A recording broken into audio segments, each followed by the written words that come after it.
Martin Fayoulou devrait avoir le courage de se prononcer comme M. Adolphe Mouzitou.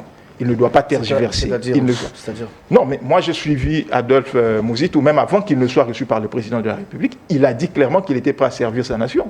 Il a dit clairement, il n'est pas passé par deux détours.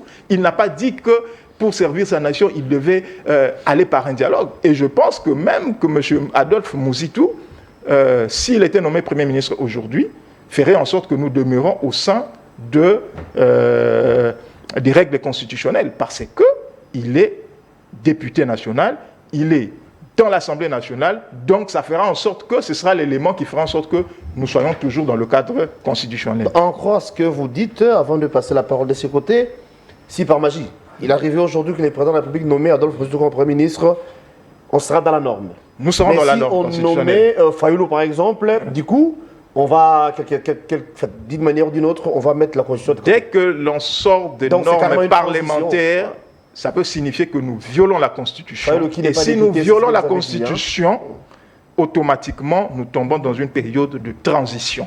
Et cette transition durera aussi longtemps que le Premier ministre sera à la tête du gouvernement et pendant autant d'années. Donc, assumons-nous. Mais si on ne pas de la Constitution, est-ce que cette Constitution est-elle respectée par M. Tshisekedi? Par son pouvoir? Parce qu'avant de rappeler aux autres l'ordre constitutionnel, vous devez d'abord, au préalable, vous-même respecter la même Constitution. Je pense que j'ai été très précis en parlant de l'article 78 de la Constitution qui dit que le Premier ministre est l'émanation de la majorité parlementaire, donc de l'Assemblée nationale. Par ricochet, le gouvernement. Et il ramène dans sa réaction, il dit, mais dans l'accord d'AG déjà, qui n'est pas un accord final, ce n'est qu'un accord de principe, qui dit qu'il faudrait que le M23 intègre les institutions. Déjà, il ne faudrait pas confondre institution et gouvernement. C'est-à-dire, nous avons 4 institutions au sein de la République. D'accord? Donc, parce que ce sera au cas par cas. D'accord? Donc, les cas par cas des membres du M23 qui seront d'accord, par exemple, après signature de l'accord final, d'intégrer les institutions, peuvent être intégrés dans n'importe quelle autre institution, en dehors du gouvernement, sans violer la Constitution.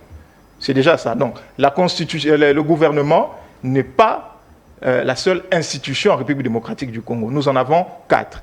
Donc, on peut bien arriver à l'issue d'un dialogue que les membres du M23 qui se diront revenir vers le sens patriotique et prendre engagement de ne plus jamais toucher aux armes, de pouvoir intégrer les autres institutions sans pour autant violer la Constitution et sans passer dans un glissement.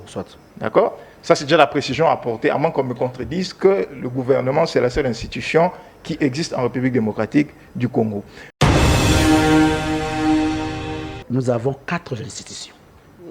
Il y a l'institution président de la République, il y a l'institution Parlement, il y a l'institution gouvernement et l'institution des cours et tribunaux. Mais pour intégrer le Parlement, ça doit passer par les élections. Pour intégrer la présidence de la République, c'est les élections. Pour intégrer les cours et tribunaux, tu dois être magistrat et nommé par le président de la République. Maintenant, la seule institution qui nous reste, c'est le gouvernement, où tout le monde peut intégrer à n'importe quel moment. Oui, il n'y a pas assez de procédures à suivre. Il n'y a pas assez de procédures à suivre. Mais lorsque ici, l'on dit que... J'aime bien la tentative de rattrapage. Non, mais c'est clair. Lorsqu'on dit que les cadres politiques de M23 devaient intégrer les institutions, c'est bel et bien le gouvernement. Vous ne voyez pas par quelle magie, c'est pas dans le gouvernement. Oui, je ne vois pas par quelle magie. À moins qu'il y ait élection pour que la population vote Nanga postule. Pour que Nanga postule. Mais dans les cas comme c'est le gouvernement, est-ce que ça sera violer la Constitution, bien respecter la Constitution? Ça aussi, c'est une question. Prochaine marque. Vous savez, donc c'est-à-dire que l'on ne peut pas jouer de nous par le jet des mots. Non, c'est clair. Lorsqu'on dit que les cadres politiques devaient intégrer les institutions, l'on voit institution, gouvernement. Point barre. Et ça sera par quel mécanisme, par quel moyen? Extra-constitutionnel, déconstitutionnel. Tout en reconnaissant que sur les fronts de bataille, vous ne serez pas à mesure, il faudrait alors brader nos minéraux, donner maintenant officiellement. Parce que le Rwanda va bénéficier de nos minéraux. Donc, c'est une prime que nous donnons à notre bourreau. Il a tué. Pour la paix? Non, non. Non, je pose la question pour la paix. Sergelo, quelle paix? Il a tué, il a violé nos mamans, il a massacré, et aujourd'hui, vous dites non. Tu as violé, tu as pillé. Et prenez aussi les minéraux. Prenez les minéraux. Donc nous te donnons la prime. C'est-à-dire, on donne la prime à celui qui a tué. Et qui le fait, c'est ce qu'il dit. Et M. Mathieu Badjoko. Mais c'est ce qu'il dit lorsqu'il est arrivé au pouvoir. Il a reconnu qu'il a trouvé une armée organisée, structurée. Mais ici, M. Badjoko contredit son chef. Voilà l'union sacrée. Il peut vous dire une chose le matin, le soir, ils vous diront encore une autre chose. Entre M. Tshisekedi et M. Badjoko, qui connaît bien notre armée. Donc ici, c'est une faiblesse. Vous savez, la beauté avec notre président de la République, c'est qu'il a l'habitude de renvoyer les Congolais au dictionnaire. Je me rappelle lorsqu'il a utilisé le terme borderline, c'est tout le monde qui allait chercher borderline. Il parle d'un élément très important, il dit que le président de la République a dit qu'il a trouvé une armée structurée et que j'étais en train de le contredire. Vous savez, il a bien utilisé son terme, c'est ainsi que je reprends le terme structuré. Mais il n'a pas dit qu'il avait trouvé une armée opérationnelle. Structuré, ça voudrait signifier quoi? C'est-à-dire que nous avions une armée qui disposait en termes d'organigramme de tous les départements qui existent. Je donne un exemple simple. Les paracommandos existent en termes de départements au sein de l'armée. Mais opérationnellement, est-ce que les paracommandos existaient? Non, ils n'existaient pas. D'accord? C'est ainsi que j'ai dit la force du président de la République, c'est de renvoyer les Congolais au dictionnaire. Et je crois que notre ami n'a pas eu le temps de consulter les dictionnaires pour essayer de voir la différence qu'il y a entre structuré et opérationnel. C'est deux choses différentes. Raison pour laquelle le président a dit structuré, mais n'a pas dit opérationnel. Ah bon? C'est une première correction que j'apporte. Wow. La deuxième correction que je vais apporter à notre ami qui fait beaucoup d'amalgame, il mélange tout, il passe par là, il ressort par là, il dit que gagne le Rwanda. Ok. Que gagne le Rwanda? D'abord, je veux rappeler au peuple congolais que... Ou carrément, le Rwanda propose quoi? Au peuple congolais, ceci. Qu'en RDC, il y a plusieurs nations qui exploitent nos minerais. Il y a le Zimbabwe, il y a l'Afrique du Sud, il y a la France qui sont là. D'accord? Qu'est-ce qu'ils apportent? C'est qu'eux apportent, je donne un exemple très simple, la Chine aussi est là. D'accord? Qu'est-ce qu'ils apportent? Ils apportent ce qui est convenu en termes de contrat et d'accord, qui permet à ce qu'il y ait une émulation en termes économiques en République démocratique du Congo. Qu'est-ce que les États-Unis vont apporter, par exemple? D'accord? Ils vont apporter de la technologie que nous n'avons pas, parce qu'il faut le reconnaître, que pour l'instant, la RDC n'a pas la capacité de transformer tout son minerai. D'accord? Et nous prendrons nos 3%, tels que reconnus dans l'accord minier. Qu'est-ce que le Rwanda apporte? Le Rwanda apporte ce qu'il doit nous donner lorsqu'il vient par la porte comme tous les autres. D'accord? Chose que le Rwanda ne faisait pas. Ça, on doit reconnaître que c'est un gain pour nous. Maintenant, il dit, mais en termes de sanctions, ils ont tué, ils ont fait ceci. Je vais rappeler un cas très récent. Ça sera un chèque à blanc pour le Rwanda? Après? Non, pas du tout. Pas du tout, justement. C'est ainsi que je suis en train d'évoquer le cas suivant. Je l'ai dit au début de l'émission que dans les accords de paix, les sanctions et les réparations ne figurent jamais. Pourquoi? Parce qu'il y a un autre mécanisme qui vient après pour réguler ces problèmes. Et ce mécanisme, ce sont soit les fonds gouvernementaux. C'est-à-dire, si par magie, le Rwanda se disait « Ok, j'ai fait assez de victimes en République démocratique du Congo, je peux débloquer de l'argent pour réparer ». Ce qui est peu probable. Il y a la deuxième étape, ce sont les fonds internationaux de reconstruction. La communauté internationale peut se dire, comme avec l'Allemagne, il y a eu assez de dégâts faits en République démocratique du Congo, nous mobilisons des fonds pour réparation. Et la troisième option, c'est les cours et tribunaux. Et il y a un cas très éloquent, très récemment, qui se passait. L'Ouganda. Nous avons eu des conflits avec l'Ouganda au niveau de la Kisangani, la guerre des n'est-ce pas? Oui. Nous avons déposé une plainte en 1999. D'accord? Pourtant, nous avons certains accords avec l'Ouganda. Mais nous avons déposé une plainte en 1999. Et 26 ans après, nous avons obtenu réparation. Vous savez, pour devenir le chef d'état-major général, vous devez passer par la force terrestre. Parce que la force terrestre, c'est une force qui combat. C'est une force qui est habituée à la guerre. Il y a des procédures à suivre. Il y a des procédures à suivre. Mais c'est Tshisekedi Apriti Wewe, qui n'était que le commandant de la garde républicaine, il a fait de lui le chef d'état-major. Qui l'a fait? C'était par quels critères? Il a suivi les procédures. Donc c'est comme vous prenez Giresse, vous le nommez général de l'armée. C'est la même chose. Non, mais si Wewe a fait la formation où? Non, il n'était que commandant de la garde républicaine. Lui-même, dans son église, s'est étonné que voilà, dans 3 ans, j'ai gagné 3 gallons. Lui-même a témoigné. Donc, il s'est étonné. C'est impossible dans l'armée. C'est la même chose que nous avons vu. Il a pris une maman qui était capitaine. Il a fait d'elle, je pense, colonel ou général, quelque chose comme ça. Vous pensez, vous voyez. Alors demain, vous allez encore venir vous plaindre ici que non, voilà, l'armée est consort. Non, vous prenez les gens qui n'ont pas qualité. Début de semaine à vous tous et à vous qui êtes branchés, vous qui nous suivez en ce moment. C'est un honneur, un plaisir pour nous de vous retrouver encore pour ce nouveau Nice Press, pour cette nouvelle semaine qui commence. Eh bien, nous avons le plaisir et l'honneur de recevoir pour vous 2 invités de tendances différentes, mais du moins ce sont des Congolais. L'Union Sacrée est représentée par l'entremise de M. Mathieu Badjogo. De l'autre côté, c'est la Mouka, c'est Martin Fayoulou qui s'est fait représenter sur ces plateaux par les billets de le père Koubangila. Et ensemble, les bateaux rompus, pendant 50 minutes, nous allons vous parler République, nous allons vous parler Nation. Vous le savez, le week-end dernier, à Doha, il y a eu un protocole d'accord entre les 2 délégations, celle de Kinshasa et du M23. Eh bien, l'accord sera signé très prochainement, mais du moins, vous le savez, nous avons déjà l'accord de Washington entre Kinshasa et Kigali. Donc, il y a certains Congolais qui sont joyeux, il y a des milliers qui se disent que c'est l'hier du soir, pour dire que la paix sera retrouvée dans le parti Est. Les M23 vont se retirer, l'armée rwandaise va également se retirer, donc la paix régnera à l'est de notre nation. Martin Fayoulou a salué, n'est-ce pas, les assises ou encore les échanges au niveau des Doha.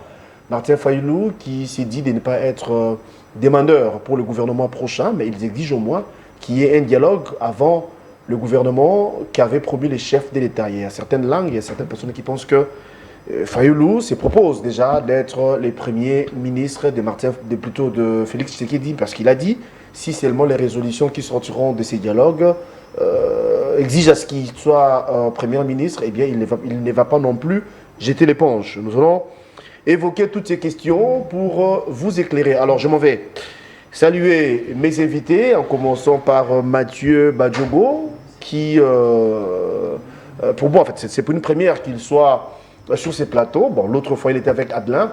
Je suis honoré de recevoir M. Mathieu Badjogo, à qui j'ai dit bonjour et bon début de semaine à vous. Oui, bonjour, bon début de semaine à vous aussi, à M. Leperc, ainsi qu'à tous nos téléspectateurs. Et je suis très heureux de revenir sur cette chaîne. C'est vrai qu'avec un autre présentateur, mais c'est toujours un plaisir pour moi, surtout que je passe par chez Adolphe Mozito, qui est un peu un maître économique pour moi, parce que je ne manque jamais ces tribunes économiques. Ah d'accord. Oui, parce qu'il y a une très grande objectivité d'abord, et puis une très bonne projection des faits. Et là, il ne parle jamais en tant que politicien, mais il laisse parler la science, l'économie. C'est ainsi que j'apprécie beaucoup de souvent revenir sur cette chaîne. Merci beaucoup. Le père Koubangila est un habitué de cette émission. Merci d'être là et bon début de semaine à vous. Bon début de semaine à vous aussi, très cher Guélor. Bon début de semaine à mon co-débatteur, M. Mathieu Badjogo. Aussi à tous les cadres et militants de la Dynamique pour un Congo fort, le parti que je dirige. Et d'ailleurs, nous avons une grande activité le 19 octobre prochain. Nous allons commémorer le deuxième carton jaune que nous avons eu à donner à M. Kabila en 2016 Alors, si jamais les mêmes comportements de M. Tshisekedi... Oui, je dis c'est révolu, mais les conditions sont les mêmes aujourd'hui. Parce qu'en 2016, lorsque M. Kabila ne voulait pas organiser des élections, nous l'avions averti. C'était par des grandes manifestations. Et aujourd'hui, la situation semble être similaire. L'intégrité territoriale de notre pays est menacée. Alors, nous sommes en train de présenter le fait à M. Tshisekedi pour comprendre qu'aujourd'hui, il est nécessaire, même urgent, de se mettre autour d'une table pour discuter des questions essentielles pour l'avenir de notre pays. Alors, comme M. Tshisekedi semble faire le sourd d'oreille, c'est pourquoi nous, la Dynamique pour un Congo fort, on s'est dit, il faudrait alors mobiliser la rue, il faudrait alors prendre les peuples à témoin pour dire que voilà, aujourd'hui, si jamais un malheur arrivait demain au pays, nous allons tenir pour responsable M. Tshisekedi. Parce que nous l'interpellons de pouvoir discuter avec tous les Congolais, il ne veut pas. C'est pourquoi nous nous sommes dit, le 19 octobre, nous serions face à la population quinoise pour présenter d'abord la situation du pays, expliquer ce que M. Tshisekedi et le Nanga et consorts sont en train de faire. D'ailleurs, la RTVS 1 sera conviée à cette grande messe. Et aussi, j'invite ici tous les Congolais de faire de la Dynamique pour un Congo fort leur parti, afin de changer ensemble les choses au sommet de l'État. Alors, merci beaucoup, le père Koubengela Mathieu. Je vous passe la parole pour la première question. Vous et moi avions suivi cette déclaration, appelons ça comme ça, de Martin Fayulu, qui pense, ou encore qui exige, ou encore qui souhaite qu'avant la mise en place du nouveau gouvernement, il nous faut d'abord les dialogues. Et Fayulu s'est dit prêt. Non, il a dit d'abord, contrairement à ce qu'il s'est dit, qu'il n'est pas demandeur ni preneur pour la primature. Mais du moins, si seulement les dialogues auront lieu, les résolutions qui sortiront de ces derniers exigent à ce qu'il soit Premier ministre. C'est alors qu'il peut assumer comme Premier ministre. Sinon, il y a certaines langues qui disent que c'est un langage politique et que Fayulu s'offre déjà à Tshisekedi. Et Fayulu a salué également les assises de Doha. Votre point de vue? Je commencerai par les assises de Doha parce que elles sont consécutives à la réaction de Fayulu. Et pour parler de Doha, il est impératif de parler des accords de Washington parce que c'est un ensemble qui est totalement lié. Oui, c'est un tout. Hein, oui, c'est un tout. Ouais. Déjà, les accords de Washington sont un acquis en termes de texte et en termes d'entente. Pourquoi? Parce qu'ils ont été signés et pas devant la plus petite des nations, mais avec pour témoin, avec pour médiation les États-Unis d'Amérique. Et il faut rappeler ici que depuis l'existence des États-Unis et depuis l'existence des conflits entre nations, les États-Unis ont eu à présider un total de 29 médiations. Et sur les 29 médiations, il y en a... Nous comptons aussi les échecs, hein, on parle de 3 ou 4, quelque chose comme ça. Oui, il y a eu 27 réussites et puis 2 échecs. Ah, 2 seulement. Ouais. Mais le plus important, dans toutes ces médiations, vous allez remarquer que lorsque les accords sont établis, il y a toujours un principe qui est respecté. Ce principe, c'est qu'il y a des éléments qui figurent. Et on retrouve les mêmes éléments dans l'accord de Washington. Entre autres, il y a des obligations bilatérales entre les nations, entre les parties belligérantes. On remarque que dans nos accords, il y a ces obligations bilatérales. C'est que le Rwanda devra faire et ce que nous devons faire. Il y a un mécanisme pour une reconnaissance des faits, et le Rwanda l'a fait. Il y a un mécanisme pour un désengagement, c'est aussi établi au niveau de cet accord. Donc c'est un accord qui est conforme à ce que les États-Unis ont toujours eu à mettre en évidence. Et je vais brosser rapidement le problème de sanctions. D'après vous, l'accord respecte les principes des États-Unis? Oui, l'accord respecte le principe des États-Unis. Donc maintenant, il y a une préoccupation au niveau des sanctions parce que les Congolais s'interrogent énormément, oui, sanctions, réparations. Il faut préciser aux Congolais que dans les accords de paix ne figurent jamais des sanctions ni des réparations. Ce sont des processus qui arrivent bien après. Pourquoi? Parce que les accords de paix visent d'abord à ce qu'on rétablisse la paix, un cessez-le-feu, et puis il y a l'établissement d'un cadre de sécurité, et puis après, il y a un plan de sécurité, un plan de paix qui est établi. En ce qui concerne les sanctions, il y a des cours et tribunaux, il y a des fonds, les fonds des États qui peuvent arriver à répondre à ces problèmes. Mais ne voyez-vous pas qu'il y a certaines recommandations qui se figurent dans le dit accord nous causeront du tort, dans le sens où, quand on parle de FDLR, pensez-vous qu'au Congo, il y a réellement les FDLR? Comment on va s'y prendre pour montrer noir sur blanc que nous n'avons pas les oui, ça c'est la belle intelligence d'ailleurs de la République démocratique du Congo, parce que nous n'avons pas d'efforts à fournir sur ce point-là, parce que nous ne devons que présenter les faits pour dire que, voilà, à ce jour, nous avons neutralisé les FDLR parce qu'ils n'existaient déjà pas. Maintenant, ce sera au Rwanda ou aux observateurs. De toute façon, ce ne sera pas au Rwanda de prouver cela. Il y aura des observateurs neutres qui ont été mis en place. Ce sont eux qui devront maintenant prouver que ce que nous disons est faux.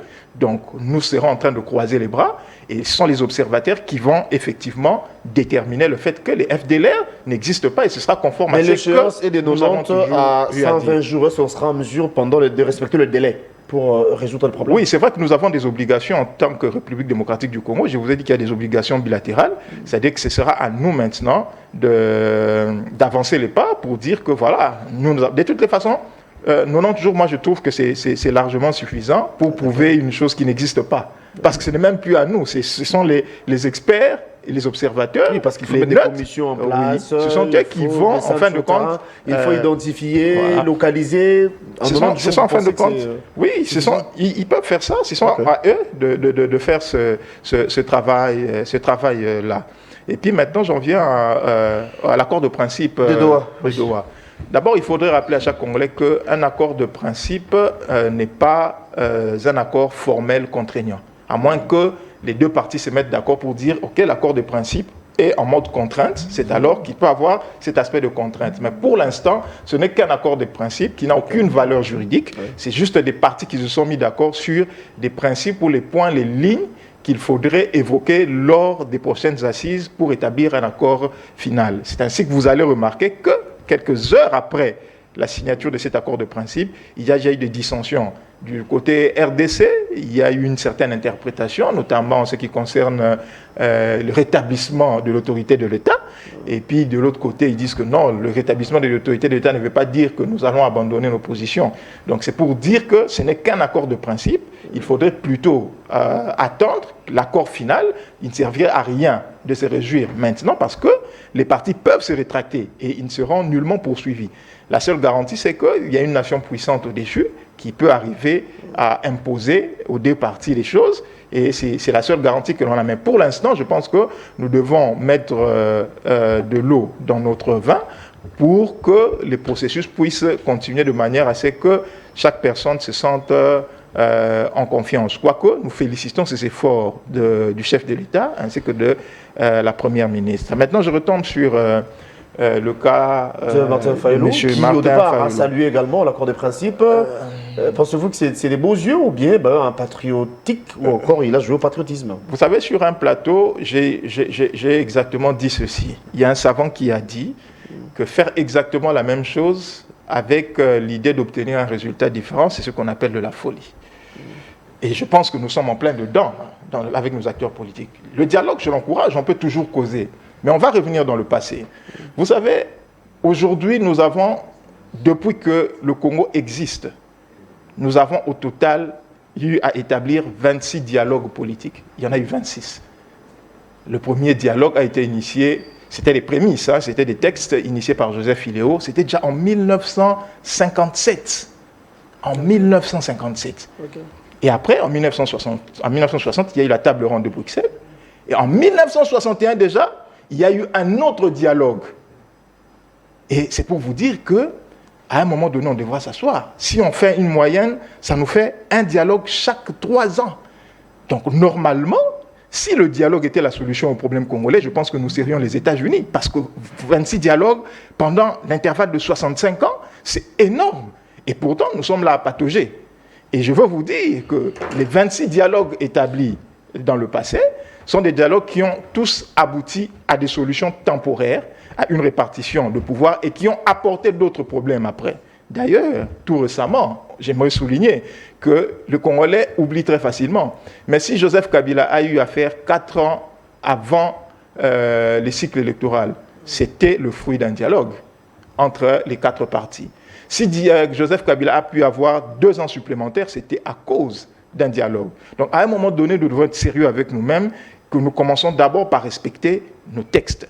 Et puis, il y a un élément très important. On prend le dialogue aujourd'hui, mais assumons les conséquences. Je l'ai dit que les dialogues ont toujours apporté des solutions sur le court terme. Vous assumez quoi? Vous voulez dire quoi concrètement par là? Les dialogues ont apporté des solutions sur les courts termes, mais sur les longs termes ont apporté des problèmes.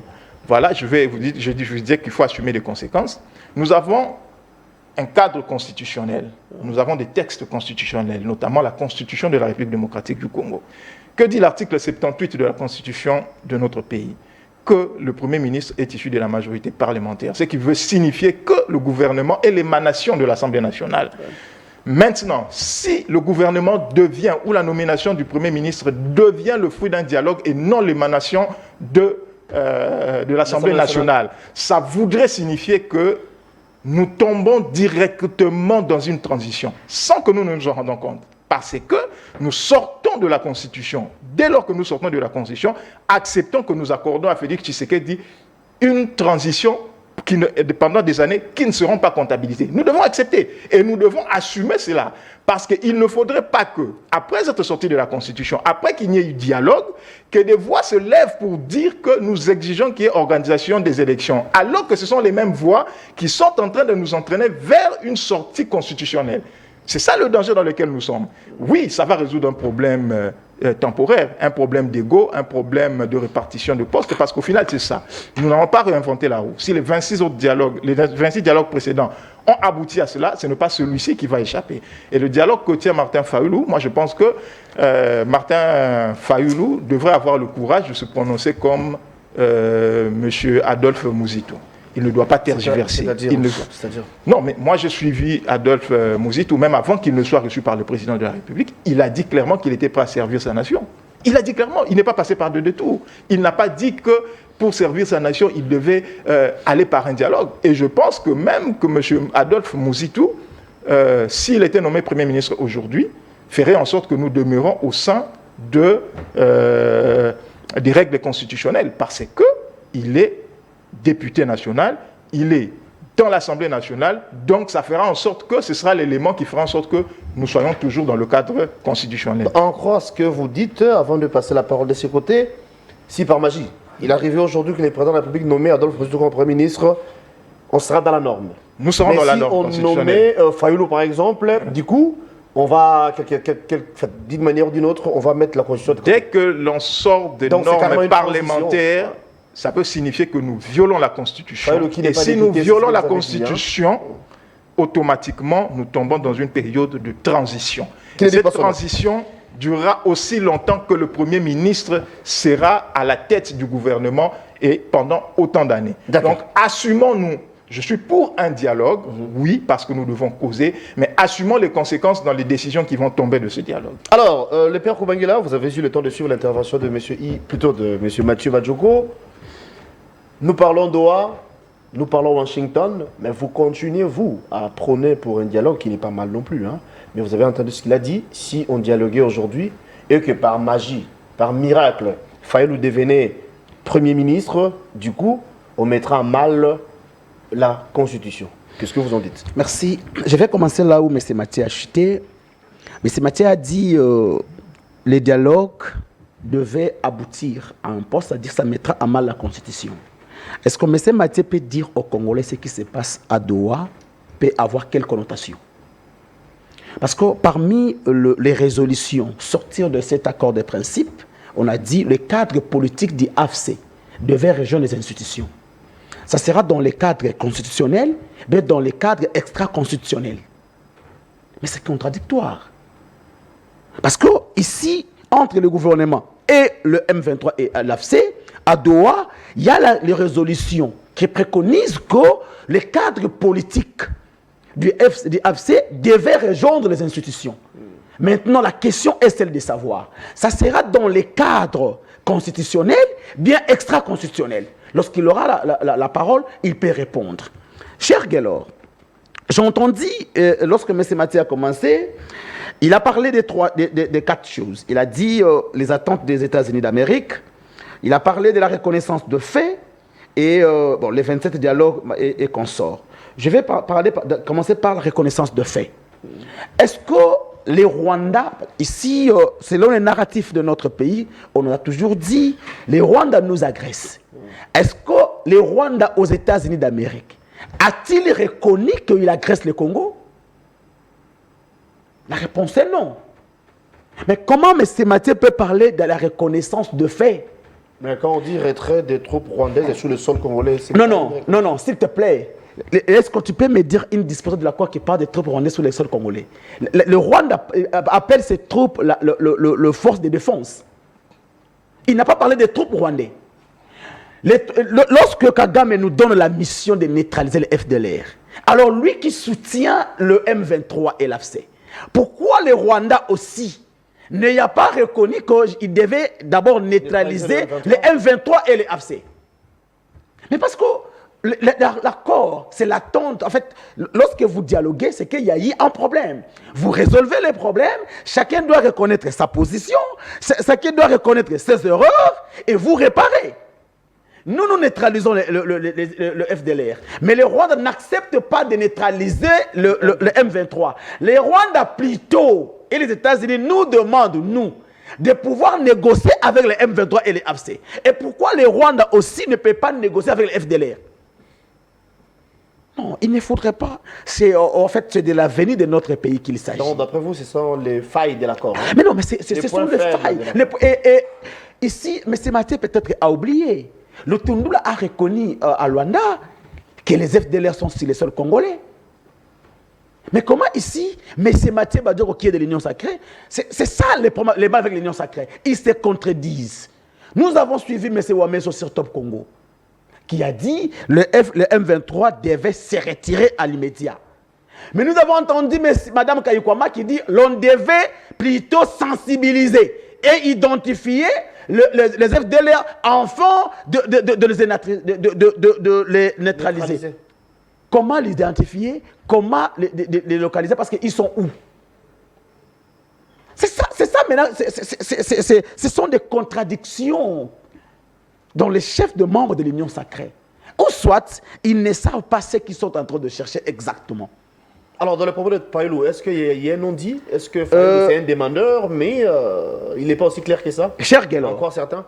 J'ai suivi M. Obeminaku. M. Obeminaku qui dit le dialogue inclusif est nécessaire pour sauver notre pays de la situation actuelle. Mais Minaku parle de dialogue inclusif. J'ai suivi Sesanga, qui est pour le dialogue inclusif.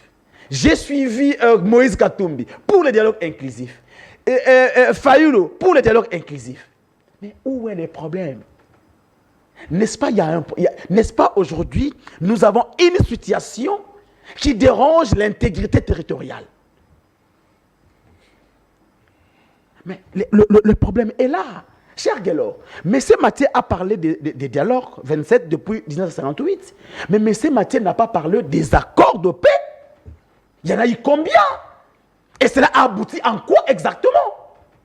Donc, qu'est-ce qui ne nous dit pas que ce que M. Tshisekedi est en train de faire avec les M23 à Doha sera similaire à ce que Kabila a fait avec les M23 devant M. Obasanjo? Mais c'est la même chose, n'est-ce pas? Bonnet blanc, blanc, bonnet. Mais pourquoi vous n'interdisez pas les accords de paix comme nous l'avions toujours eu depuis la nuit des temps? Mais vous mettez à mal les dialogues politiques. Qu'est-ce qui engendre la crise sécuritaire? N'est-ce pas la crise politique? Pourquoi nous sommes arrivés là où nous sommes aujourd'hui? Pourquoi Nanga s'est retrouvé en rébellion? C'est la question que nous devons nous poser. L'on ne peut pas toucher la forme sans toutefois connaître le fond.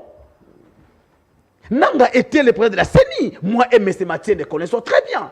Kabila est l'ancien président sortant. Mais qu'est-ce que ces gens-là réclament? Voilà la raison pour laquelle le président élu Martin Fayulu est en train de demander à ce que nous puissions discuter autour de la cause nationale, la réconciliation et la vérité. Cher Guélor, l'on peut faire autant des dialogues, des accords de paix. S'il n'y a pas une réconciliation sincère entre le fils et fils du pays, il y aura de Wabis. Demain, il y aura d'autres Congolais qui iront toucher aux armes. C'est pourquoi... Et pour arrêter l'hémorragie, il nous faut un dialogue inclusif. Un dialogue inclusif, l'on doit se dire la vérité. Mais si Maté parle de la Constitution, est-ce que cette Constitution est-elle respectée par M. Tshisekedi? Par son pouvoir? Parce qu'avant de rappeler aux autres l'ordre constitutionnel, vous devez d'abord, au préalable, vous-même respecter la même Constitution.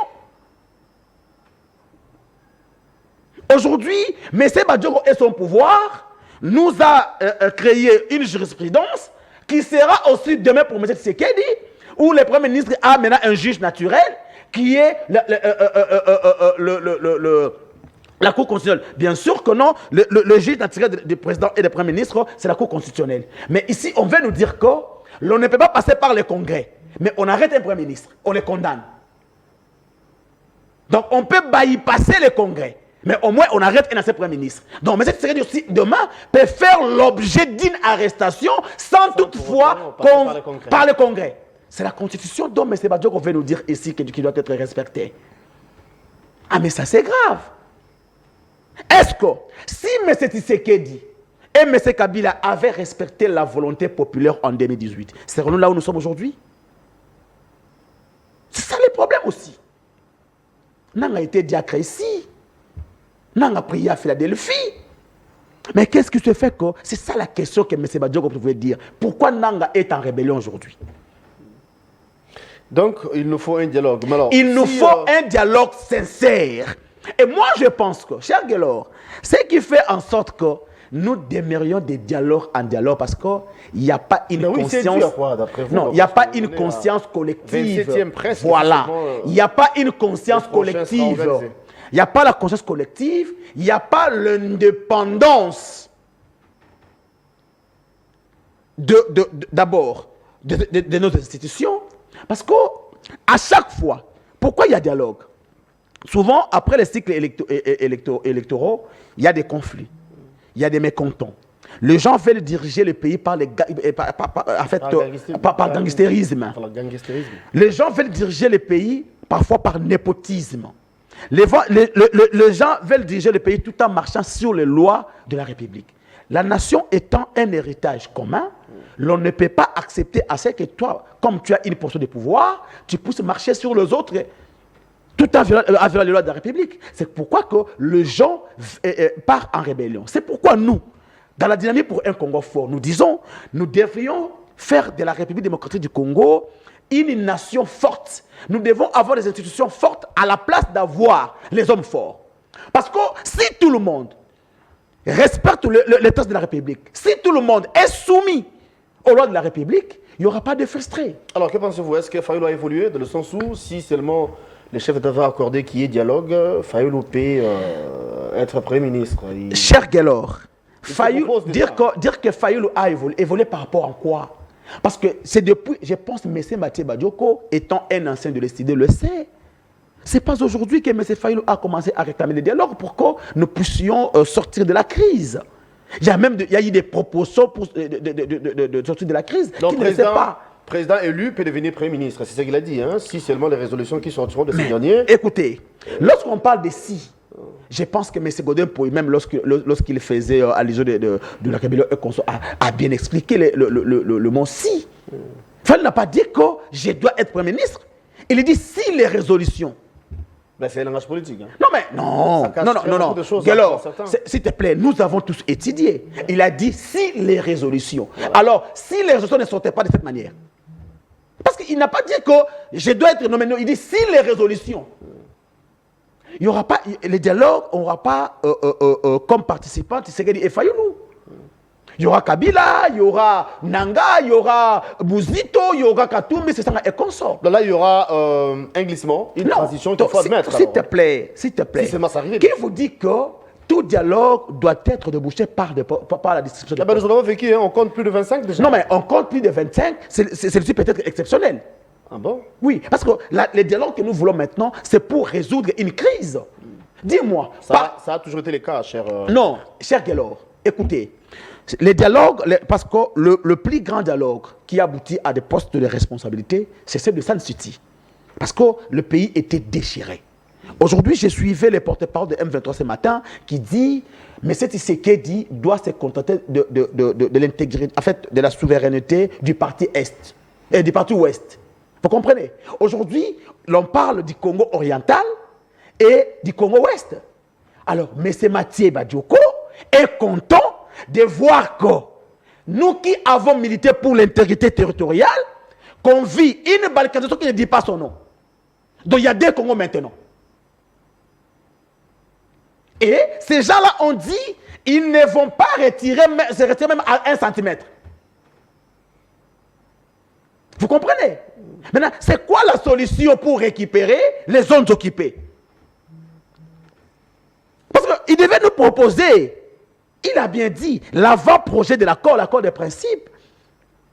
Et d'ailleurs, en droit international, l'application des accords sont de bonne foi. Il n'y a pas de caractère contraignant. Et je ne pense pas que les États-Unis d'Amérique viendront un jour, et s'il faut que les États-Unis attaquent, les États-Unis n'attaqueront pas le Rwanda, et comment les M23, mais plutôt le Rwanda. Mais ceux qui occupent les deux provinces ne sont pas des Rwandais, il y a des Congolais. Est-ce que vous ne voyez pas que c'est un piège? Parce que Nanga peut dire, ok, moi je suis Congolais. Vous me cherchez chez moi pour que je parte où? Parce que je suis chez moi. On ne s'est pas entendu avec ces gens-là qui chassent ça. Moi, je reste ici.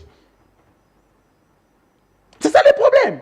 Ok, si Kagame retirait ses troupes et que l'Ouganda s'affichait comme nous l'avions vu récemment, donc il y aura encore un autre accord entre RDC et l'Ouganda. Mais au fait, je ne sais pas. Soit on est Congolais, soit on ne l'est pas.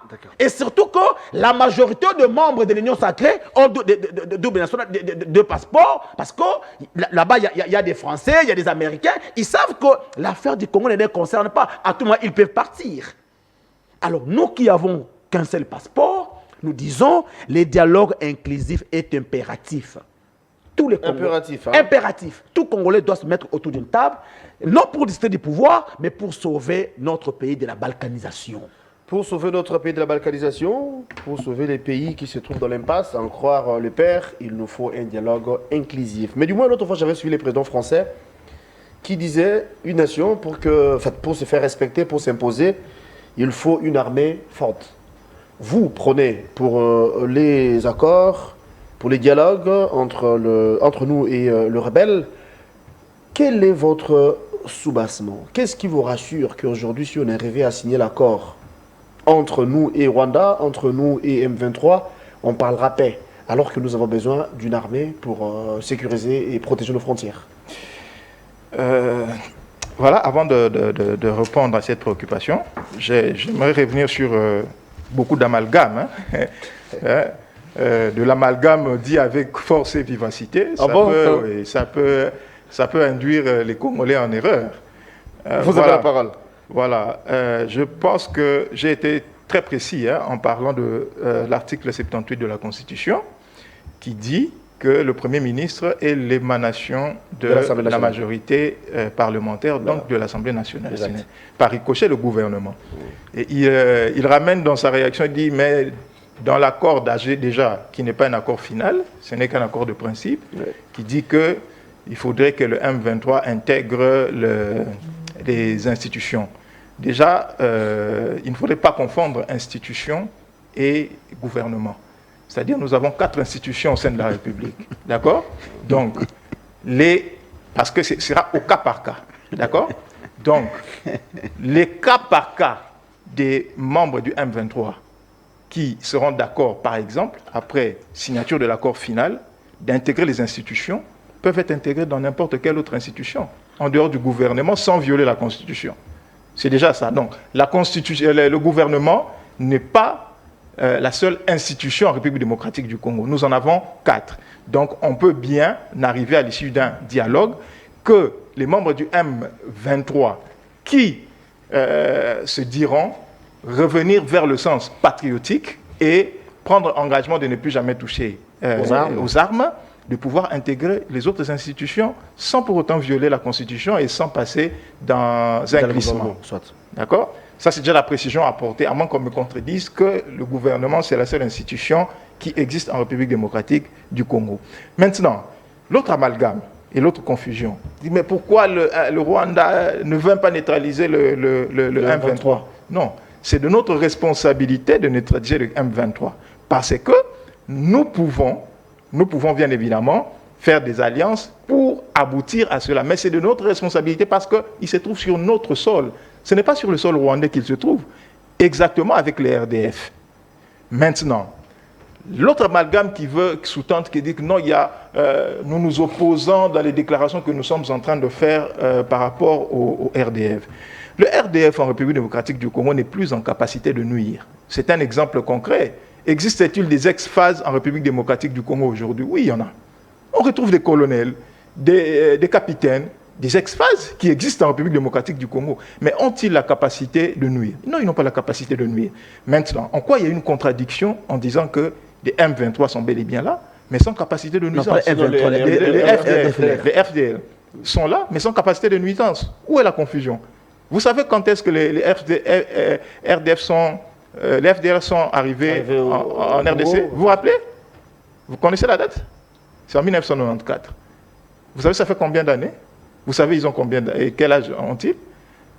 Le président celui qui dirigeait ce mouvement, le prédécesseur comme l'actuel, sont supposés morts, sans jamais être remplacés. Si je vous demandais c'est quoi son nom, vous ne direz jamais. Pourtant, vous pouvez citer Nanga, vous pouvez citer Kabila, tous les autres. Mais vous serez incapable de me le dire. Si je vous dis, citez-moi 2, 3 dirigeants, vous serez incapable de le dire. Pourquoi? Parce qu'ils n'ont plus une seule capacité de nuisance. On peut considérer qu'ils sont inexistants en termes d'efficacité sur terrain. Si je vous demande quelles sont les localités où les derniers troubles sémés par les FDLR, vous serez incapable de me le dire. Oui, des FDLR sont en République démocratique du Congo, mais sans capacité de nuisance parce que ils n'opèrent plus. Exactement comme les forces armées zaïroises qui existent en République démocratique du Congo, mais qui n'ont aucune capacité de nuisance. Ça, c'est l'autre correction que je devais apporter. Maintenant, revenons sur les dialogues. La beauté avec l'Union sacrée, c'est que nous pouvons ne pas être d'accord sur certaines choses. Moi, je dis, les accords, c'est bien beau, mais je pense que nous devons mettre un accent sur notre armée. Et c'est cette armée qui est en mode... D'ailleurs, tout récemment, il y a encore eu des arrestations pour dire qu'il y a un travail qui se fait au sein de notre armée pour la rendre efficace. Parce que nous devons arriver à multiplier cette capacité de dissuasion de l'armée. Parce que nous ne pouvons pas continuer d'aller d'accord en accord. Cela marque une faiblesse. Et puis, il y a une chose. Il y a une évidence que nous devons dire. L'autorité de l'État ne s'octroie pas en mode négociation et dialogue. L'autorité de l'État se rétablit par la contrainte et par la force. Exactement. C'est-à-dire que nous devons arriver à ce point-là pour nous dire qu'il faudrait que cette armée, nous continuons à la réformer, nous continuons à l'équiper parce que depuis l'avènement de Tshisekedi à la tête de la République démocratique du Congo, le budget de l'armée a été multiplié par 12. Aujourd'hui, nous sommes à 1,8 milliard de dollars en termes de budget de l'armée. Chose inédite, chose qui n'était jamais faite. Oui, il y a des incohérences, notamment dans l'attitude de certains de nos hauts gradés des forces armées. C'est à condamner. Moi, je ne peux pas soutenir le fait que nous ayons des hauts gradés qui soient indisciplinés, par exemple, qui prennent le sens inverse pendant que la population est en train de prendre un sens bien déterminé. Je ne peux pas soutenir le fait qu'il y a un haut gradé qui a une solde de $1000, par exemple, et qui roule à une voiture qui coûte 60 fois plus que son solde, qui a une maison qui coûte 250 fois plus que le solde qu'il obtient. Non, ça, ce sont des choses qu'il faut arriver à rectifier, et je crois qu'il y a un travail qui est en train d'être fait dans ce sens au sein de l'armée. Mais maintenant, il faut du temps pour cela. Raison pour laquelle, pour apaiser les choses, on se dit, on va aller par des accords. La force des accords, pour l'instant, à ce moment, c'est qu'il y a des fortes puissances au-dessus. Je vous ai dit que depuis que les États-Unis sont impliqués en termes de médiation, il y en a eu 27. au total qui ont réussi et il n'y a que 2 qui ont échoué. Donc nous allons dans ce sens-là pour dire donc, que par nous rapport espérons... à tout ce qui se passe au pays, les États-Unis, c'est comme un bouclier. Hein. On fait foi. Oui, c'est comme un bouclier parce que si c'est le cas, encore, il faudrait... quoi sommes-nous raison pour laquelle il faudrait lever l'amalgame, hein, que les gens qui pensent que, parce que c'est véhiculé par l'opposition, que les forces armées américaines vont descendre pour aller se battre. Non, ce n'est pas ça. Déjà, dans la plupart des accords, ils n'ont jamais fait ça. Pourtant, les accords ont abouti. Parce qu'il y a des leviers qu'on lève lorsque des accords sont signés. Et parmi les leviers qu'il y a, il y a des sanctions qui interviennent. Les sanctions peuvent être économiques et financières. Les sanctions économiques sont les sanctions qui tuent carrément une nation. Donc, on peut avoir ces sanctions qui peuvent être levées et qui peuvent contraindre à ce que les gens respectent les accords qui ont été signés. Donc, ce n'est pas une question de l'armée américaine qui vient se battre à notre place. Mais maintenant, l'avantage est que pendant cette période, nous pouvons mieux réorganiser cette armée, nous pouvons mieux réorganiser les institutions, de sorte que nous devenions forts et que notre armée soit cette force de dissuasion qui fera en sorte que les voisins nous craignent. Il a soulevé le cas de l'Ouganda, je suis d'accord avec lui, dans le sens que l'Ouganda a des velléités de non-respect de notre souveraineté. On l'observe, on le voit. Mais tant que nous n'allons pas finir de réformer cette armée, nous serons dans cette situation qui est perpétuelle. Raison pour laquelle je dis que les dialogues ne sont pas la solution. Il y en a eu 26 au total. Si les dialogues étaient la solution, nous n'en serons pas là. Parce que ce sont des acteurs politiques qui se sont tout le temps mis sur la table. Les accords, on en a signé aussi beaucoup. Hein, oui, nous avons... Cette fois-ci, ça va résoudre le problème. Voilà. Maintenant, il y a un point très important dans les accords qui ne souligne pas. C'est le bouclier que nous avons actuellement. Le bouclier, ce sont les États-Unis. Et les États-Unis suivent des intérêts. Les relations entre les nations sont des intérêts. Aucune nation ne souhaitera que ses intérêts soient bafoués. Et les sanctions sont là. D'ailleurs, il y a des sanctions qui ont commencé à être établies contre certains responsables du M23. Des sanctions sur l'utilisation du dollar américain, de ne pas intégrer certaines régions. Ce sont des leviers. On ne dit pas que les États-Unis viendront se battre à notre place. Non. Nous allons profiter de cette période pour continuer cette réforme de l'armée. Raison pour laquelle il faut enlever cet amalgame. J'ai donné le cas sur un plateau, le cas de l'Angola. Ils étaient dans une situation avec Savimbi. L'histoire de Savimbi, oui. Les États-Unis s'y sont pris à 3 reprises. À 3 reprises. Et Savimbi n'écoutait pas. Pourtant, dans les accords, il n'y avait mention d'aucune sanction. Il n'y avait pas mention que jamais l'armée américaine ne viendrait pour faire la guerre à la place d'Eduardo Santos. Mais au final, qu'est-ce qui s'est passé? On a retrouvé Savimbi mort. Qui l'a tué? On ne sait pas. Nous sommes allés aux États-Unis pour chercher la protection, comme vous avez dit, comme bouclier, bien sûr. Mais le Rwanda est venu faire le Rwanda est venu faire quoi dans la sauce? Le Rwanda est venu faire quoi sur la table? Parce que nous apportons les minerais, vous l'avez si bien dit. Oui. Et en échange, le Rwanda va proposer quoi? Voilà. Ce qui est le plus intéressant dans cette affaire, c'est de répondre à la question de que gagnons-nous avant tout ça. Exactement. C'est la question à laquelle il faut répondre. Qu'est-ce que nous avons perdu? Laissez-moi poser des questions, je t'en prie. Qu'est-ce que nous gagnons? Et qu'est-ce que nous avons perdu en même temps? Oui, voilà ce que nous allons perdre. Je commence par ce que nous allons perdre. Nous allons perdre, dans le cas où l'accord est respecté, avec l'impulsion des États-Unis, nous allons perdre le fait que nos mamans soient tuées. Nous allons perdre le fait que nos sœurs soient violées. Nous allons perdre le fait que nos minerais sortent du pays sans jamais que nous bénéficions de quelque chose. Oui, mais parce que dans le cas contraire, nous dirions que ce sont des avantages que nous avions. Dans le cas contraire, nous dirions que ce sont des avantages que nous avions. Sinon, parce que... je comprends le contexte. Ouais. Sinon, nous dirons que ce sont des avantages. Quelle ironie, voyons. Sinon, nous dirons que ce sont des avantages. Donc, il y a bien du positif dans ce que nous sommes en train de faire, et surtout en termes économiques. Vous savez, notre code minier prévoit que nous devons bénéficier de 3% de toutes les exploitations de nos minerais. Mais lorsque le Rwanda entrait, pillait, prenait et partait, nous bénéficions de quoi?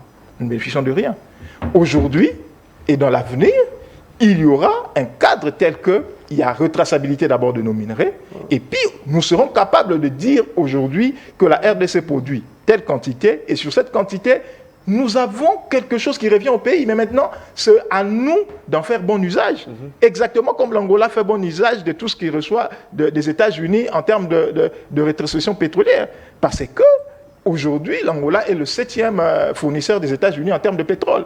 Donc, ils font bon usage de ce qu'ils ont. Nous devons également faire de même, faire bon usage de ce qui nous reviendra. Donc, le problème sera à ce niveau à notre niveau à partir de ce moment-là. Donc, à l'heure actuelle, nous disons que les avancées en termes des accords de Washington, c'est bon, et que nous souhaitons qu'à Doha, les choses se finalisent enfin, parce que nous ne pouvons pas danser, nous ne pouvons pas fêter, nous ne pouvons pas dormir sur nos lauriers sur la base d'un accord de principe qui peut se volatiliser à un moment ou à un autre. Qui n'a pas de valeur juridique, vous l'avez si bien dit. Alors, vous avez suivi, hein. Les dialogues ne vont pas aboutir ou encore servir à quelque chose. Par contre, les accords, oui, parce que les États-Unis jouent la médiation. Les États-Unis, c'est comme un bouclier. C'est les États-Unis qui nous protègent. On aura gagné beaucoup de choses. Oui, il n'y aura plus de viols, il n'y aura plus de tueries. Non, on aura perdu beaucoup de choses. Hein. Il y aura plus de tueries, il n'y aura plus de viols. D'où il y a lieu de mettre en exergue ou encore à l'avant-plan les accords en question. Nous parlons de Washington. Merci beaucoup, très cher Gaylor. Que je commence par où? Parce que j'ai entendu... vous avez le choix. Hein. Bon, je ne dirais pas d'amalgame, comme mon co-débatteur avait dit, mais je pense que je dois éclairer les Congolais, parce que c'est ça ma mission. Ah bon? Mais je vais rappeler à M. Mathieu Badjoko que nous avons 4 institutions. Il y a l'institution président de la République, il y a l'institution Parlement, il y a l'institution gouvernement et l'institution des cours et tribunaux. Mais pour intégrer le Parlement, ça doit passer par les élections. Pour intégrer la présidence de la République, c'est les élections. Pour intégrer les cours et tribunaux, tu dois être magistrat et nommé par le président de la République. Maintenant, la seule institution qui nous reste, c'est le gouvernement, où tout le monde peut intégrer à n'importe quel moment. Où il n'y a pas assez de procédures à suivre. Il n'y a pas assez de procédures à suivre. Mais lorsque ici, l'on dit que... J'aime bien la tentative de rattrapage. Non mais c'est clair. Lorsqu'on dit que les cadres politiques de M23 devaient intégrer les institutions, c'est bel et bien le gouvernement. Vous ne voyez pas par quelle magie c'est pas dans le gouvernement. Oui, je ne vois pas par quelle magie. À moins qu'il y ait élection pour que la population vote Nanga postule. Pour que Nanga postule. Mais dans les cas comme c'est le gouvernement, est-ce que ça sera violer la Constitution, bien respecter la Constitution? Ça aussi, c'est une question. Prochaine marque. Vous savez, donc, c'est-à-dire que l'on ne peut pas jouer de nous par le jet des mots. Non, c'est clair. Lorsqu'on dit que les cadres politiques devaient intégrer les institutions, l'on voit institution, gouvernement. Point barre. Et ça sera par quel mécanisme, par quel moyen? Extra-constitutionnel, bien constitutionnel. Vous avez la réponse et les Congolais... Non, je n'ai pas la réponse. Hein. Ok. C'est une question qui reste en souffrance. D'accord. Il va mais c'est Mathieu va répondre. Et les Congolais aussi, ceux qui nous suivent, vont répondre. Mais moi, j'ai dit que, c'est-à-dire, l'on ne peut pas mettre à mal ou soit condamner la position de Fayoulou, mais applaudir la position qu'a pris le gouvernement et le M23 pour l'intégration des institutions. Je descends. Mais c'est Mathieu a dit... Le FDLR sont venus chez nous depuis 1994 jusqu'à aujourd'hui. Mais oui, mais malheureusement, M. Mathieu a voulu faire un raccordement frauduleux. Dans quel sens? Les ex-phases. Quoi encore? Il y a encore d'autres choses qu'il a citées là. Non, les ex-phases. Les ex-phases, ok. Il dit qu'ils sont en République démocratique du Congo. C'est leur pays. N'est-ce pas? Les FDLR, ce sont des Hutus qui ont fui des Rwandais de base. Les Rwandais de base, les Hutus qui ont fui les atrocités, le génocide par Kagame. Ils se sont réfugiés ici. Et ils se sont constitués à un mouvement rebelle pour chercher comment reconquérir le pouvoir. Et en 1994, de 1994 à aujourd'hui, c'est près de 32 ans. Ils se sont multipliés. Parce qu'ils ont mis au monde, n'est-ce pas? Ils se sont mariés, n'est-ce pas? Est-ce qu'ils ont la capacité de nuisance? Non, c'est pas ça. Non, c'est pas ça le vrai problème.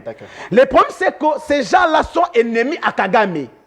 Ils sont des Hutus. Ils savent que Kagame a tué ses parents, leurs arrière-parents. La cohabitation entre les Hutus et les Tutsis, c'est quelque chose d'impossible en quelque sorte. Et surtout qu'avec la présence de Kagame au sommet de la République rwandaise. Alors, ici, vous allez les neutraliser comment? Et on nous a toujours dit qu'ils sont dans des zones occupées.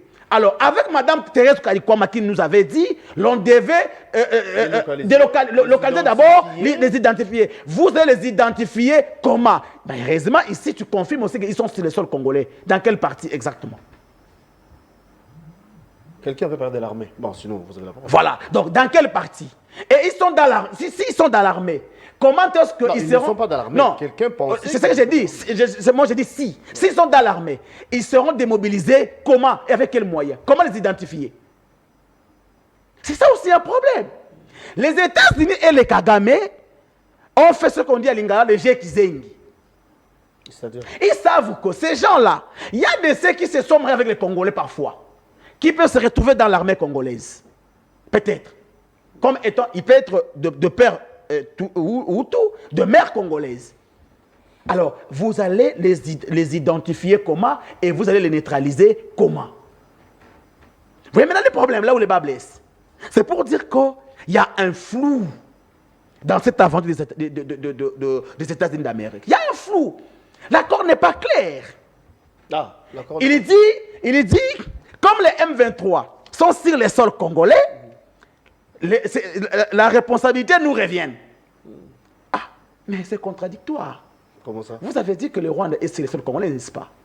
Mais comment les Rwandais qui sont sur les sols congolais ne peut-il pas aussi neutraliser les M23 qui sont sur les sols congolais? Il faudrait nous donner la responsabilité de négocier, mais lui ne veut pas négocier avec ses propres rebelles. Donc, qui sont au Congo ou pas? Non, mais non. C'est ça la différence? Et ils sont sur les sols congolais, n'est-ce pas? Parce que les FDLR, entre guillemets, sont au Congo. Chers frères. Les M23 sont au Congo. Chers frères, les Rwandais, selon M. Mathieu, les Rwandais a reconnu qu'ils seraient sur le sol congolais, n'est-ce pas? Les FDLR. Non, les Rwandais d'abord. Ah d'accord, Rwanda comme armée. Comme armée, il est sur le sol congolais, ok? Et les Rwandais, et les FDLR, et les M23 sont sur les mêmes sols. Mais pourquoi ne peut-il pas neutraliser et ces rebelles, les FDLR qui sont sur les mêmes sols que lui, et les M23 qui dérangent la quiétude sur notre sol, mais il faudrait nous demander, nous, de négocier avec les M23 et nous aussi de neutraliser ces rebelles. C'est grave. Tu as posé la question à M. Batier. Nous avons proposé des minéraux. Qu'est-ce que le Rwanda a proposé? Il n'a pas répondu. Ah, ça, il n'a pas répondu. Bon, peut-être qu'il va y revenir. Il n'a pas de réponse. Donc, le Rwanda va nous proposer des piments. Par contre, c'est le Rwanda qui va bénéficier de nos minéraux. Plus grave encore, M. Maté dit, nous devons bénéficier de 3% de ressources de notre pays, mais ça sortait... Ah, donc, M. Maté présente ici la faiblesse de son régime, qui était incapable de sécuriser nos frontières. C'est pourquoi le Rwanda entrait et volait. Donc c'est une faiblesse, c'est un aveu d'échec. Ensuite, parce que si les Rwandais... C'est également faute de reprise de parole. Si les Rwandais nous pillaient, mais pourquoi vous qui avez la responsabilité de protéger nos frontières, vous ne l'avez pas fait? C'est ça un problème. Donc vous avez échoué. C'est pourquoi, tout en reconnaissant que sur les fronts de bataille, vous ne serez pas à mesure, il faudrait alors brader nos minéraux, donner maintenant officiellement. Parce que les Rwandais vont bénéficier de nos minéraux. Donc, c'est une prime que nous donnons à notre bourreau. Il a tué. Pour la paix? Non. Non, je pose la question pour la paix. Cher Guélor, quelle paix? Il a tué, il a violé nos mamans, il a massacré, et aujourd'hui, vous dites non. Tu as violé, tu as pillé. Et prenez aussi les minéraux. Prenez les minéraux. Donc nous te donnons la prime. C'est-à-dire, on donne la prime à celui qui a tué. Et qui le fait, c'est ce qu'il dit. Et M. Mathieu Badjoko. Donc on va récompenser les criminels de la République démocratique du Congo. Officiellement, d'après vous? Oui, mais c'est officiellement. Ça, c'est une faiblesse du gouvernement. C'est-à-dire, et ici, M. Mathieu dit, bon, il dit pour eux, le bouquet, c'est les États-Unis. Mais où est la souveraineté de notre pays? On reconnaît la souveraineté d'un État, c'est par l'armée, la monnaie, n'est-ce pas? Mais aujourd'hui, lorsque vous prenez les États-Unis comme bouclier, comme votre appui, c'est-à-dire vous bradez la souveraineté de notre nation. Donc vous avez affaibli notre armée. pour dire que notre armée, vous traitez en quelque sorte notre armée d'incapable de pouvoir faire face à qui que ce soit. Mais il a reconnu que l'armée est à moitié faible, d'où pendant ce temps on va profiter pour là encore, c'est une autre contradiction. Dit, hein. Mais c'est ce qu'il dit lorsqu'il est arrivé au pouvoir. Il a reconnu qu'il a trouvé une armée organisée, structurée. Mais ici, M. Badioko contredit son chef. Voilà l'union sacrée. Il peut vous dire une chose le matin, le soir, ils vous diront encore une autre chose.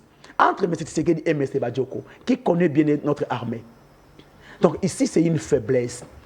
En fait, nous comprenons que ces derniers temps, nous avons vécu beaucoup de choses. Hein? Au sein de l'armée, il y a eu des interpellations, des arrestations. Écoutez.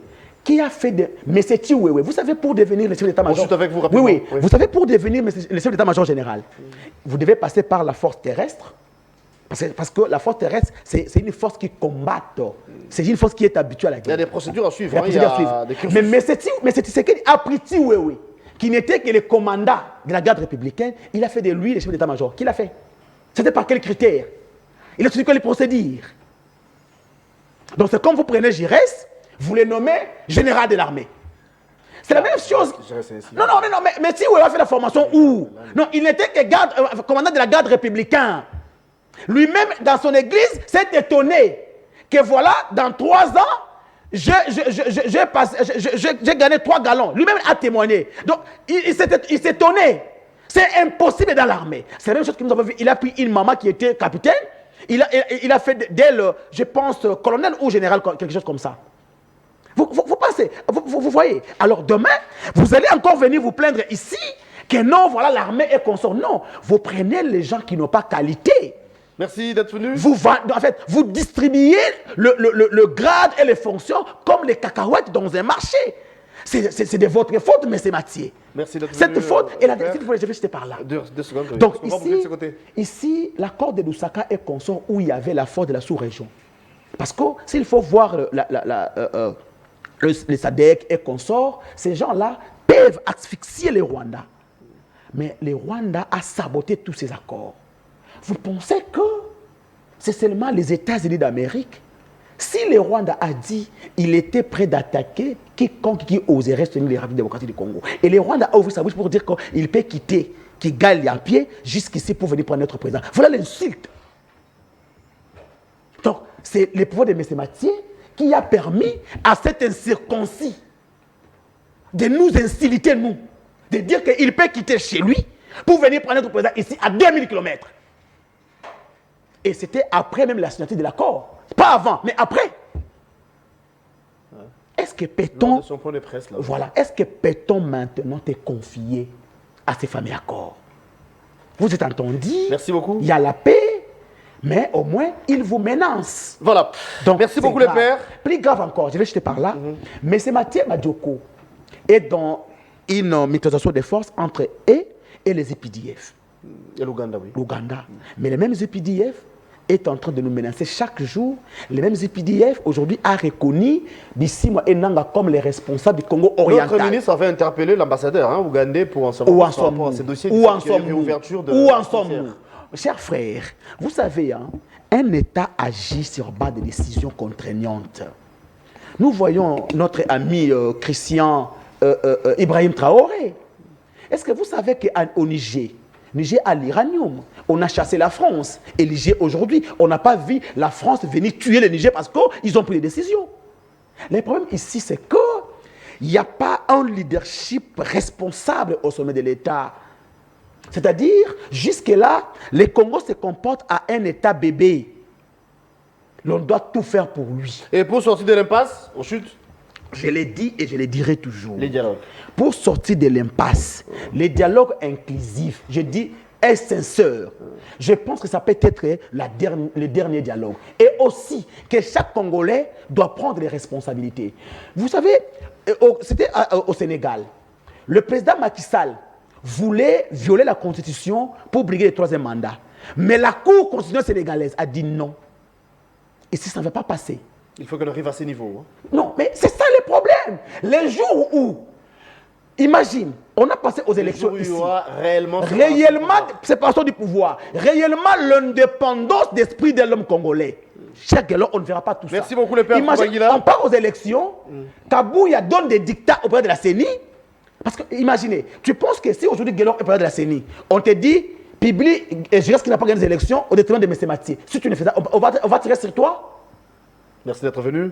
Donc, le problème ici, c'est l'homme congolais. Le message est passé, on a compris. Merci beaucoup, les pères. Je rappelle que vous êtes proche de Martin Fayoulou. Vous êtes le coordonnateur de ce mouvement qu'on appelle la dynamique pour un Congo fort. Merci beaucoup.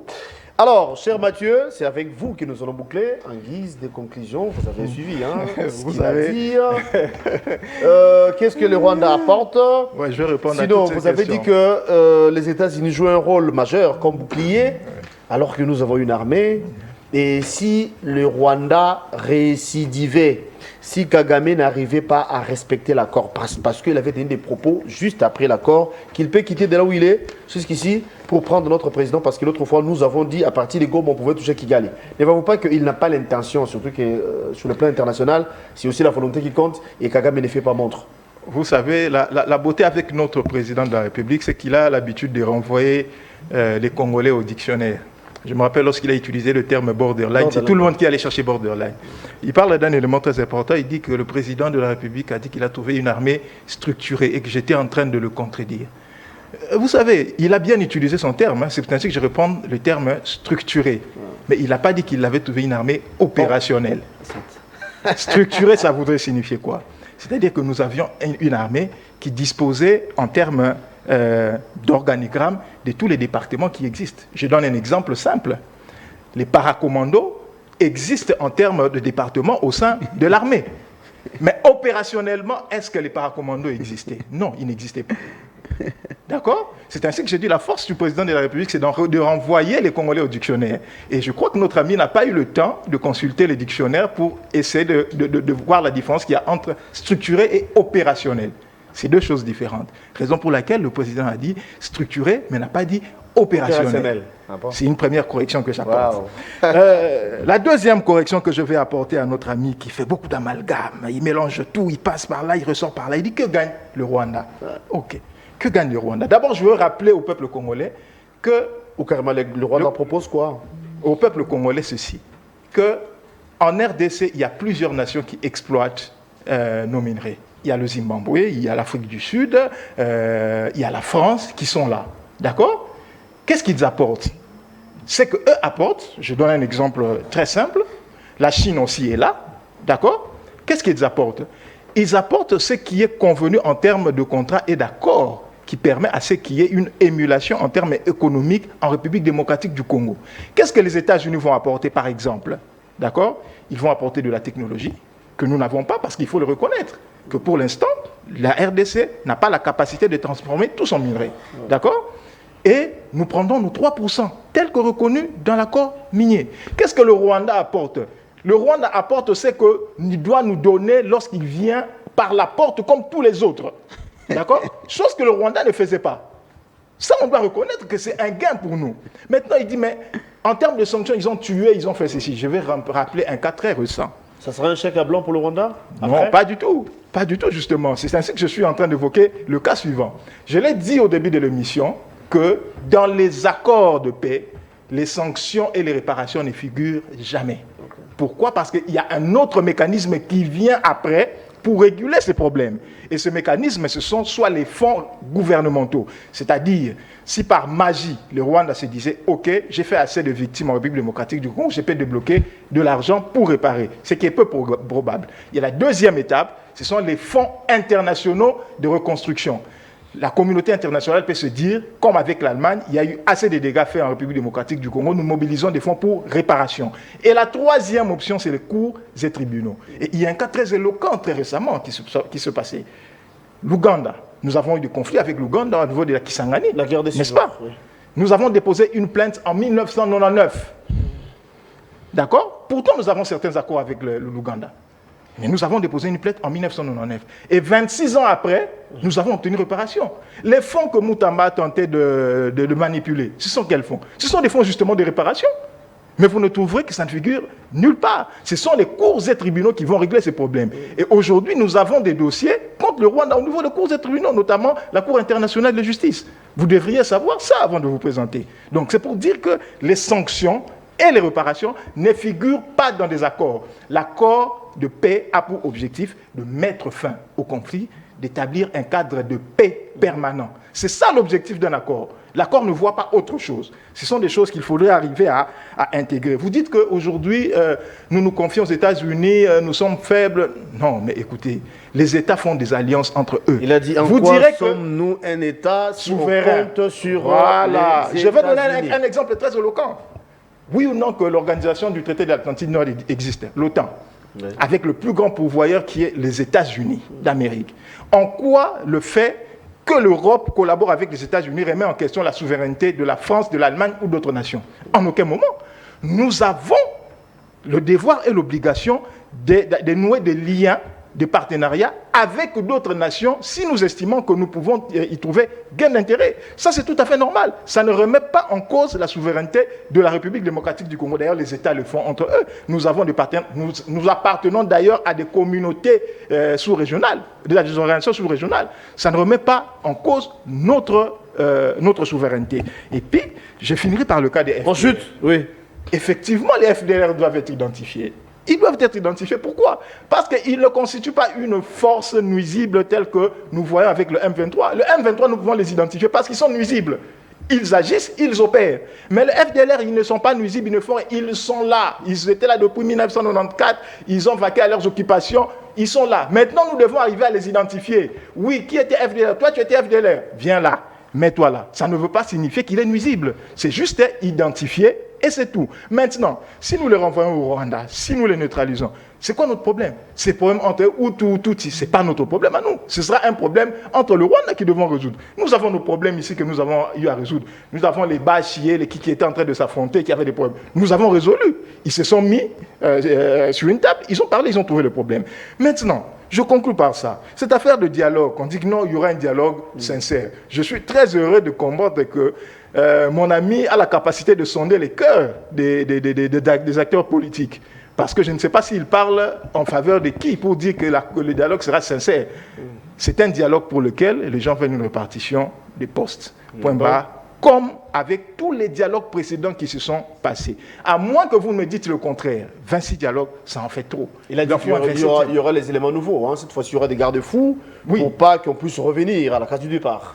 Pas revenir à la case du départ. Je vous ai dit ici que j'apprécie Adolphe Mouzito. Il a été clair. Il ne parle pas d'un quelconque dialogue. Il dit, moi, je suis prêt à servir la nation. Et je pense que notre ami, je crois qu'il a les capacités d'occuper une fonction. Fayou a les capacités d'occuper une fonction. Soyez clairs. Dites que moi... C'est ce que devriez faire aussi. Oui, c'est ça que vous. Notre ami peut le faire même en direct pour dire que oui, il a les capacités. Moi, je crois en lui. Il peut être déjà quelque part. Il peut être ministre. Mais est-ce qu'il doit passer par un dialogue nécessairement? Il suffit qu'il prouve ses capacités et puis... Mais il a... Oh là, on n'a plus le temps. Mais il y a aussi un point intéressant qu'il avait évoqué quand il a parlé des institutions. Quand vous avez parlé des institutions, il a parlé du gouvernement. D'autres institutions, c'est procédural. Hein. Pour y accéder, il faut des élections, il vous faut un cursus, surtout au niveau de cours et tribunaux. Ouais. Mais sauf au gouvernement où il n'y a pas assez de procédures. On peut vous prendre, on vous met là-bas, mais par contre, vous... Voilà, c'est la raison pour laquelle je suis en train de dire que la seule institution pour laquelle il est mention de violation en cas où on sortirait du cadre parlementaire, c'est le gouvernement. La Constitution est claire. C'est la seule institution de gouvernement. Oui, c'est la seule. Toutes les autres institutions, la Constitution n'en fait pas mention. Est-ce un vice au niveau de la Constitution? Je n'en sais rien. Non, parce qu'il y a ça nous ramène d'ailleurs. Il y a toute une norme à faire respecter. Je le dis clairement et je le répète. Le seul article 78, il y a un seul article 78 qui dit que le Premier ministre est issu de la majorité parlementaire. C'est le seul article. Okay. Maintenant, d'ailleurs, il soulève un point très important. Oui. Très important, qui va peut-être choquer les gens et qui a été mis à terre. Cette histoire de réviser la Constitution, je pense qu'on en parlera plus tard. Voilà, il soulève une lacune de notre Constitution. Donc, je pense que nous sommes sur le bon chemin. Nous sommes sur le bon chemin. Mais seulement, il faudrait arriver à continuer à réformer notre armée parce que l'autorité de l'État ne devrait pas se négocier, ne devrait pas être issue d'un dialogue ou des accords. Okay. Mais puisque nous en sommes là, profitons-en dès que la paix arrive, au cas où il y a des respects de ces accords, pour arriver à réformer tout ce que nous devons réformer. Mais que si Fayulu et notre ami veulent montrer de quoi ils sont capables, ils sont libres. D'ailleurs, l'Union sacrée est totalement ouverte. C'est seulement qu'il soit clair. Oui, merci l'Union beaucoup. sacrée est totalement ouverte. Moutama a été intégré, un opposant, il a été intégré au gouvernement, il a travaillé. Qu'en est-il aujourd'hui? Il est C'est un opposant, non? Voilà, c'est la fin de l'émission. C'est pas un opposant. Merci Parce que d'être ce n'était venu. pas un gouvernement d'union nationale. Merci les pères, merci Mathieu Badjogo. C'est pour une première, comme j'ai dit à l'entame, hein, mais pas la dernière. On va vous retrouver prochainement. C'était pour un honneur, un plaisir de vous recevoir. Merci d'être venu ce matin. Merci le père. Merci Guélor, mais malheureusement, normalement c'est moi qui devais... Je me suis rendu compte après. Ah, ok. Je me suis rendu compte après. Prochainement, J'avais commencé de ce côté, j'aurais dû finir, voilà. mais c'est la partie remise. Alors, c'est la fin. Merci à Brandon, merci à Jires Mabeka, merci également à Pamphile Makanda qui est du côté de la régie finale. On vous retrouve demain, ce sera avec le même plaisir pour un nouveau numéro. La rediffusion, c'est à 18h. Les internautes, abonnez-vous à Nice Presse Télévision, abonnez-vous à la RTVS 1. Merci et à la prochaine. Voilà.